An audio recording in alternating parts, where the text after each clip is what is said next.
Hey everybody, it's your boy John, and as one does, I am reading a comic book in the car in my driveway, sitting here and doing a review of Amazing Spider-Man #1 in my driveway. It's been a tough week. I've been pretty sick, for people who haven't paid attention, so I got a little cough going on. Sorry about that, and I'm on the mend though. I think things are getting better over here. We have delivered almost all of our books for A High School Girl in the Crusades. We have a few packages left to send out, and that will be done with, and we'll be moving on to our next book very shortly. So having a lot of fun getting books done, the Comicsgate way, as it may be. And this is it. I believe this is JR's cover for Amazing Spider-Man, and it is got Spider-Man and just flying through the air, and it's been noted that the thumb is in quite the interesting position right here between his legs. If you take off the hand and just zoom in, as you can see, gosh, that's quite a spider dong, looks like. All right, so this is a $6 comic. Holy shnikes! I've not bought a single issue comic in a long time, so I'm like, I gotta do this. I gotta read this for the people. The people are gonna want me to read this. It opens up with Spider-Man, and it just zooms in on him, and he's in a crater. He's making noises like I guess he's fapping and ejaculating in the crater. Is that what's going on? The Faptacular Spider-Man? That's all you get, because it starts there and goes to a black page, double page spread of 6 months later. This is a terrible opening. Now, look, it's a common comic trope to start in action in something like devastating going on, and then go back and say, it's later, and then gloss over what happened and catch up to it later. Or it's a comic trope to then go back and show us how you got here. This page actually has nothing to do with the rest of the book. There's zero reference to it at all in the rest of the book. So it's just Spider-Man fapping in the crater, and yes, gets his release, I guess. Maybe it's symbolic of the people who actually read comic books in Disney Marvel and actually care about it still, that they're cooming. Maybe that's it. All right, now and then after this, you have the most boring comic book of all time. Now, JR has done Spider-Man before. He's kind of gotten a little lazier in his detail, I've noticed. He's done this Peter pose where he's kind of hunched over like this throughout the entire book. And sometimes he looks kind of like he's 35 right here. Sometimes he looks like he's 16. It's very inconsistent throughout the entire book, but it's just a bunch of faces talking over and over and over and over. Even the same pose, just slightly different details. More talking. And then you got the one black guy in the book who looks like he's sitting there on crack. Is he in the hallway on crack? Is that what's going on? I don't know. Interesting representation of a black man, but that's a lot of crack.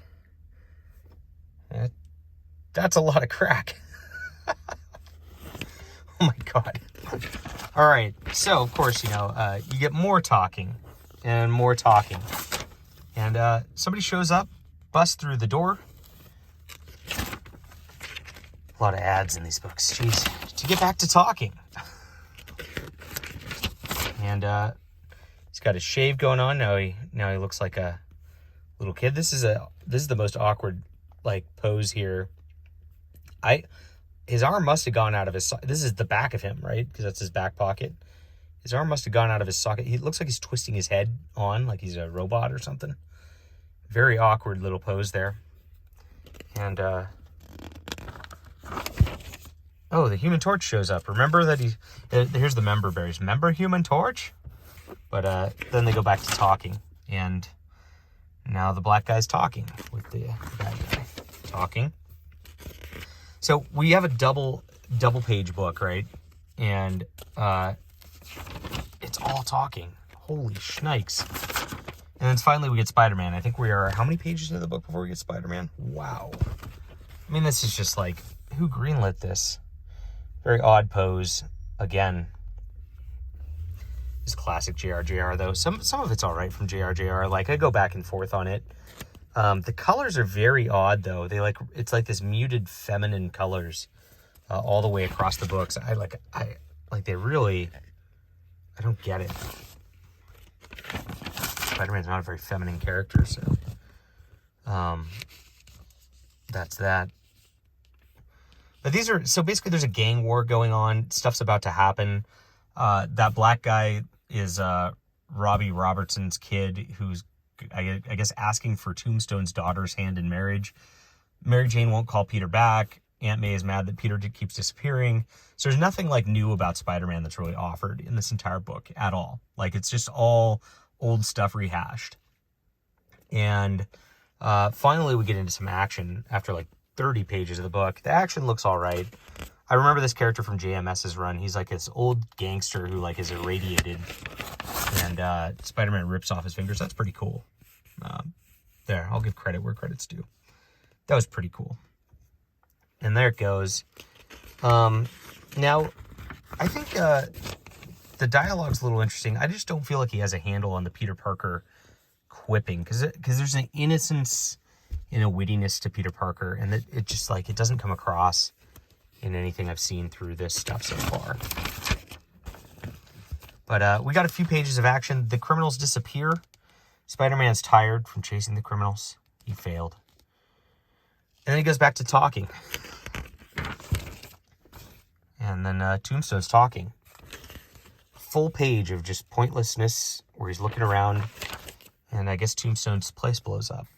Now, this happens a lot. This just happened in Daredevil. Like, Zdarsky just did this thing where, like, places were blowing up. And it's like,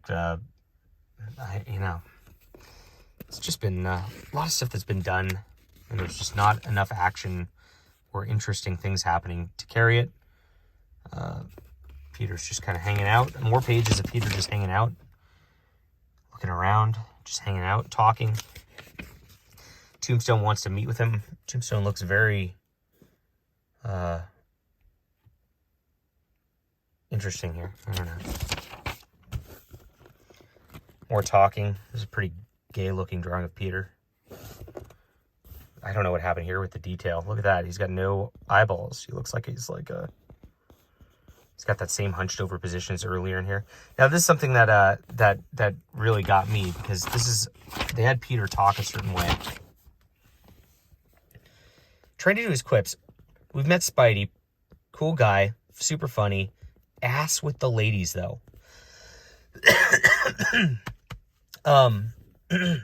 Ass with the ladies, though, is really not a Peter way of saying things. Like I said, he's got an innocence to him, and he's always been very clean.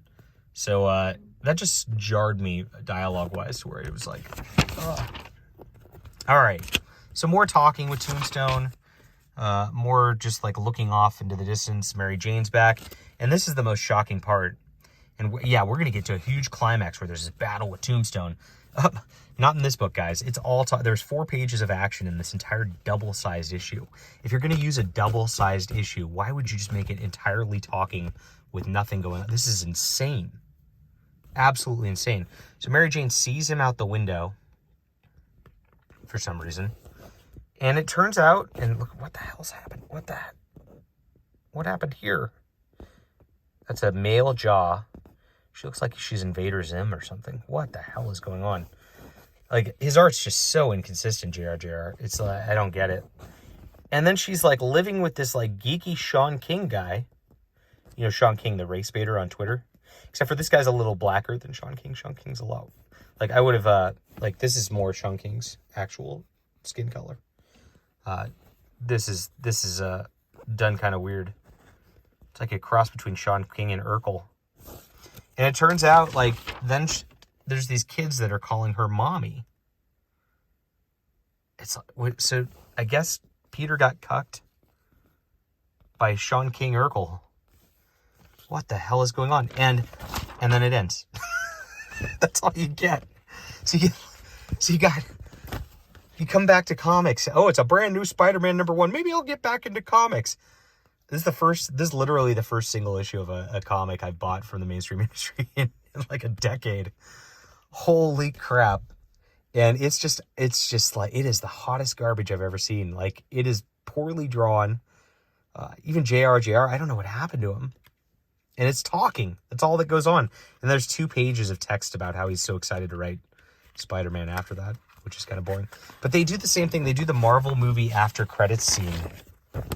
And you've got this weird zoom in of course, Otto Octavius talking. And I don't know why he's so young these days. He used to look a lot older. Now he doesn't. Now he looks like Elon Musk.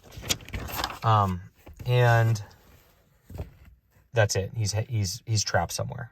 And someone's got him thing. So that's your after credits. You had to have an after credits scene because all the MCU movies do it. If the movies do it, the comics should do it too. It doesn't even make sense in this format. Like it's a book. So, gosh, this was atrocious. It makes me remember exactly why we do this, why we laugh at mainstream comics, why we don't bother with mainstream comics. I don't know how this is going to survive. This is just unbelievable trash on every level. From the Spider Dong on forward. We have amazing's one word for it, I guess. And that's it. So this is like, I am shocked at how bad mainstream comics are. I always am like, I know they're bad. Like, I just know they are because I've been on Twitter and I've seen some of the stuff. But like, when you actually sit down and read this hot mess of just like talking heads for like a double-sized issue, it's like 40 pages. It's unbelievable. And this is why Comicsgate exists. There are way better comics than this out there. Even though this didn't get full identity politics, you still have, I guess you do have Mary Jane doing her weird interracial relationship with Sean King. I can't believe they did this. But that's it. They did that just to get you talking about it because there's nothing else to talk about. The book's so boring other than that. There's nothing to talk about. There's Peter fapping in a crater. And there's Mary Jane cucking him with Sean King. That is the absolute state of Amazing Spider-Man. All right, hit the like and subscribe button. Of course, go to my subscribe star and subscribe to my comics down below. They're way better than this. Thank you, community. You guys are awesome. I'm glad you're here. Glad to do a car review. That's what you guys want. It's what we are about. We're about diversity in comics. We'll talk to you guys soon.